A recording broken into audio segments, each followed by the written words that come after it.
Hello, it is I, just a normal human, just like you, like a normal guy, just like you. Yep.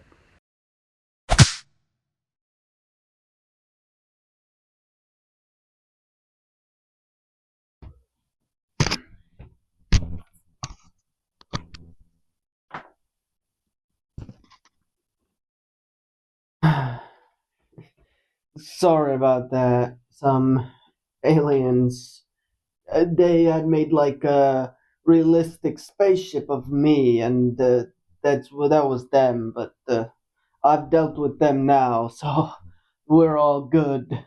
Which actually reminds me of a movie I was supposed to talk about.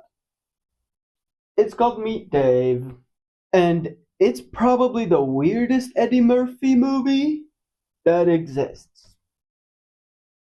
That was a lie. Eddie Murphy's in some weird movies, but it is weird. It is weird. So, welcome to the third episode of The Ultimate Movie Theory and Meet Dave.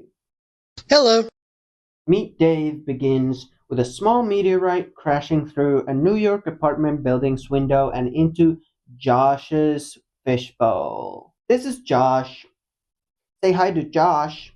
Hi, Hello, Josh. Josh. And he should be dead.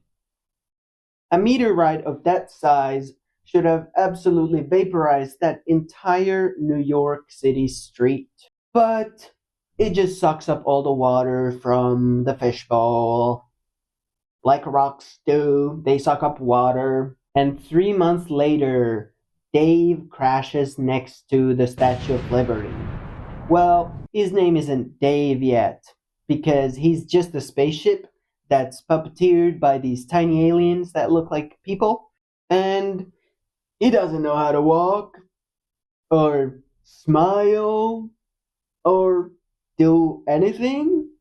But they're just like humans, just smaller. So why are they so confused about all the normal human things when they act exactly the same? Why are you so confused? You act like that. You do that. So Dave is hit by a car pretty hard too. His foot gets all fucked up. So now the aliens have to fix it. So apparently the aliens sent the first meteorite onto Earth because they wanted to suck up all of Earth's oceans. That's why it sucked the water from the bowl, because it was a machine that they used to suck up water. Because they use salt. Uh, like, it's not really explained super far, but salt is like really important to them in some way. We don't really know why. They just need a lot of salt. So they were trying to hit the ocean so they could suck up all the oceans. So now they have to find it and just chuck it into the ocean. Also, how did you miss the ocean? That's like playing darts, hitting the board and being like, oh, damn it. I was aiming for all of the wall around it. I could have hit anything except the board. Pretty impressive, I would say. So the person who hit the spaceship with her car is Gina Morrison, and she goes to help him, finds him later, and goes to help him. Offers to bring him back to her apartment and like give him water and stuff. Very kind. She's actually Josh's mom, and future to be Dave doesn't know how to drink water. So funny. I sort of have a rule that when I hit somebody with my car, I need to make them breakfast. Wait, what? You have a rule about this? You're saying that you do this regularly? You hit people with cars regularly? That's like a thing you do? Okay, sure. Now Dave gets his name. From now on forward, his name shall be Dave Ming Chang. And the first thing Dave Ming Chang does is kick a cat. Gina's husband was a captain in the Navy, So he's not around anymore. He died overseas or something in combat or something like that. And when I was watching this part, I was like, oh no, is this going to be an alien human love story? And this movie really wants me to think that too, because Gina flirts with Dave throughout the entire movie. Uh, and I was really hoping it wasn't going to be that. And spoilers, it wasn't. I am glad it wasn't a tiny little alien human love story. That would have been slightly odd. Also, Gina seems to have a pretty weird type.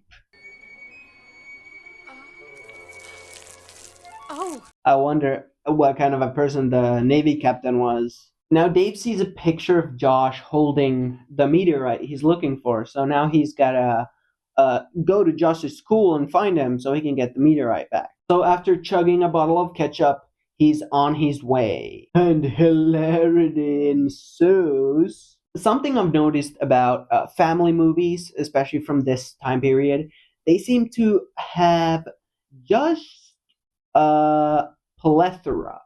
Like a 90% of the movie is just random bullshit that doesn't move the story forward at all. Like on his way, he goes to an Apple store and is confused, and he goes to a clothing store and is confused about how to put on clothes, and he also poops money.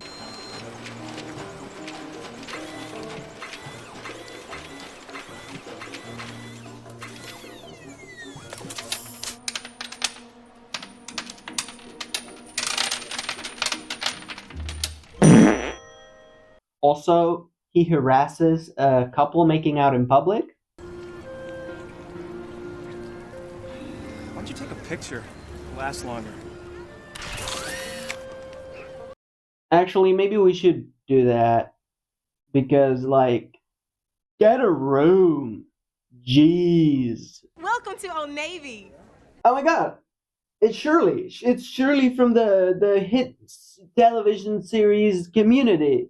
The one, that one. Yep. Eventually Dave makes it to Josh's school, but Josh's bully stole the meteorite from him, so he doesn't have it anymore. Also, the NYPD is investigating the crash site, and one of the cops takes like a graft of his face from the ground, so he knows what Dave looks like, and he's looking for Dave. Also, he thinks immediately that this is aliens. He is convinced it can be nothing but aliens. I mean, he's right, but that's kind of a big leap. Although, if you thought my driving was dangerous, wait till you try my meatloaf. Oh my god, stop joking about hitting people with cars. I'm starting to think that you're doing it on purpose. Also, now that all the aliens in the ship, they're learning about these humanly earthly things like dancing and music and catcalling. Oh, yeah, Kevin Hart's here too. I too in this episode. The captain and number 3, right? All the aliens, their names are just numbers, except for the captain, whose name is just Captain. Captain and number 3 watch It's a Wonderful Life and learn about love. This is where we're kind of finding out that this is actually not a human alien love story, but an alien love story. Much more digestible for the general audience. Oh, just to make it clear, I have nothing against interracial relationships. You know, both of them seem, Gina and the captain, both of them seem like able to consent adults. I'm just concerned about the size difference. I don't want to, have to think about the implications of that. Then they go to a fair and have fun. But number 2 actually really doesn't like this. He thinks we should be on mission and the captain should be concerned about getting the meteorite back and stealing all of Earth's oceans. But all of the other aliens kind of just want to have fun for a little bit. Here also, Dave finally gets the meteorite back from the bully. Dave wins a hot dog eating contest. You're a wiener eating champ! Oh, alright. Good for him.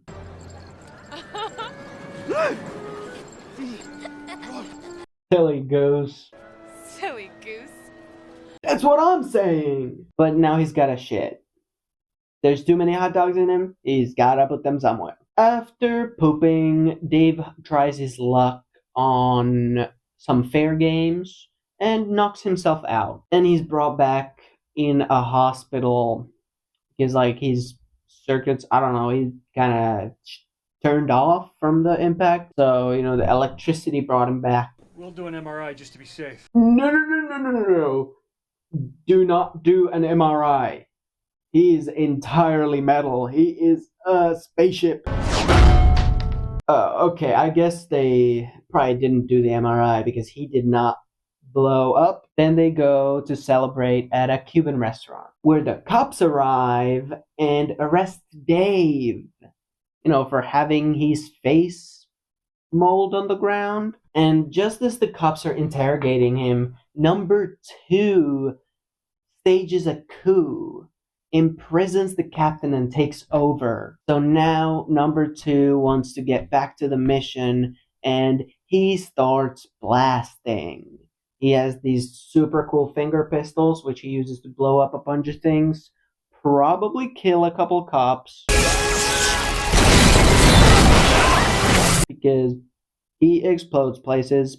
Number 3 saves the captain from imprisonment and they try to fight back, but they're thrown out of Dave and onto the New York City streets, where they quickly get back to Dave with the use of some New York City street trash. And just as Dave is... now number 2 is controlling Dave, is about to throw the ball into... Now we see what the actual machine looks like. He's about to throw the ball into the ocean, but just then the captain intercepts it, and he's back now. But so they're fighting, they're throwing the ball, but then the thing, and yeah. But they accidentally do drop it into the ocean, and it starts sucking it all in, which is problematic to say the least. But now is the part of the movie where they all say the thing at the end of the movie, where all of the characters do the thing that they say that it's the thing that they are the same. They say when they're they're saying that they're the same guy. Every one of them says, "I'm Dave Ming Chang. I'm Dave Ming Chang. I'm Dave Ming Chang." So everybody's Dave Ming Chang. I am Dave Ming Chang. I am Dave Ming Chang. I am Dave Ming Chang. I am Dave Ming Chang. I am Dave Ming Chang. Dave Ming Chang. Except for this guy, number 4, he's Johnny Dazzles. I am Johnny Dazzles, and I am fabulous. What? Not everybody has to be Dave Ming Chang. Dave uses the last of his power to summon back the orb and throw it into the sky, where it assumably goes to space, I guess. They imprison number 2 in Dave's butt, and then the cops show up and they're pointing their pistols at Dave, but he can't move, he's out of power. So they're American cops, so they're going to shoot him if he doesn't put his hands up. So Josh acts quickly and reaches for the cop's belt and steals the taser. Now, I think this is pretty unrealistic. In real life, even if it was a child, in America, I believe that before the kid could even get close to the cop's belt, he would have been lit up like a Christmas light. He should be dead. Josh should be dead twice now. He's a lucky fucking guy. And Josh uses the taser to tase Dave and give him some power back. So now he's back. And Dave uses the power to open like his mouth, and the captain comes out to talk to the people, to address humans. Everyone's shocked, we got aliens. We find out that he says like his goodbyes. We see that now Captain and number 2 are together in love, and Gina actually also finds a lover of sorts. There's this character, Mark. We see him like 2 times in the movie. It is not relevant, but he gets together with Gina at the end. And Dave starts flying back home. But just then, FBI shows up, and they throw a net onto Dave. Dave falls down. He's stuck in the net. But, whoa, his foot comes off, and all the aliens fly out in the foot instead, except for number 2, who's still imprisoned in the butt of Dave. So the FBI has all of Dave except for the foot and number 2. And the movie ends with a dance party. Would it be a mid-2000s family comedy if it didn't end with a dance party? You never really think about how important it is to move the story along in a movie before you watch one that doesn't. I just lied. You should know that. That is like the basics of screenwriting. You should be moving the story forward. And this movie didn't really do that. There was so little story and so much just random bullshit that happens for no reason.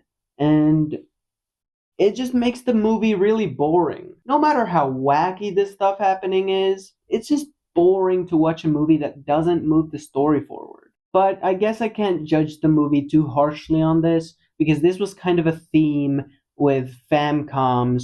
Famcoms is what I call family comedies in my biz, and biz is what I call business in my biz. And family comedies always kind of did that back in the day, so I guess it was just kind of following the trends.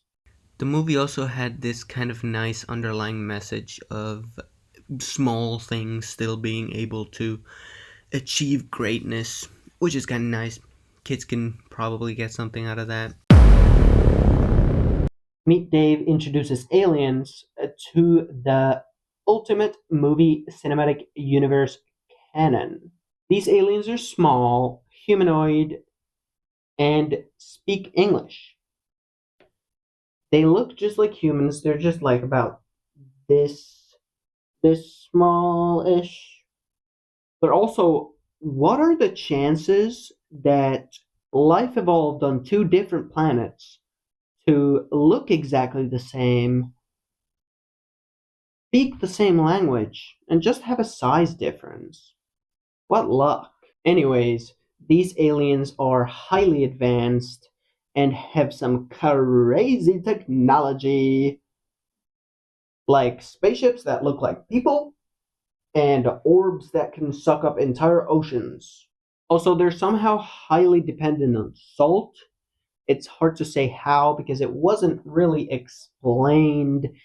It would be smart to say that they maybe use salt for energy.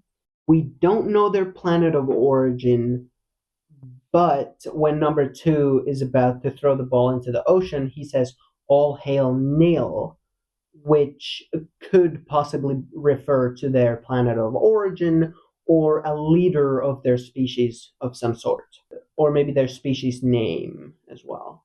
At one point in the movie, Dave promises Gina there is no life on Mars, so I want to keep that in mind in case that ever comes up in the future. Talking about Dave, he's currently in possession of FBI, except for his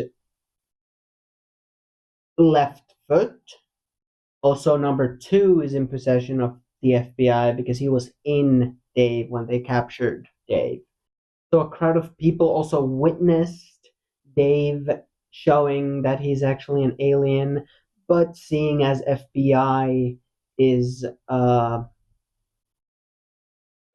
taking a part here, I would have to say that there would definitely be NDAs and cover-ups uh, of this situation. There was only about I would have to guess maybe 30 people who witnessed it, so wouldn't be completely out of the question that they could cover this up somehow. So I don't think that this was necessarily the event that would make people realize aliens exist in broader society.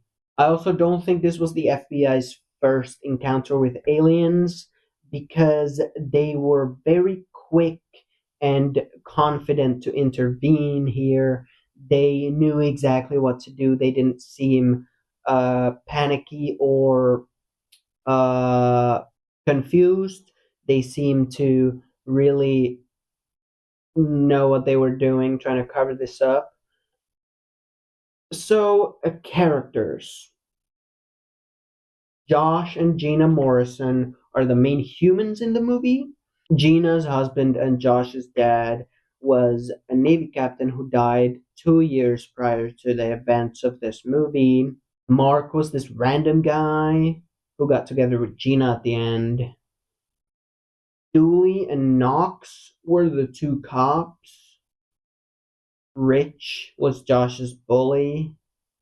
Captain was the captain of the aliens and gets together with number 3 in the end.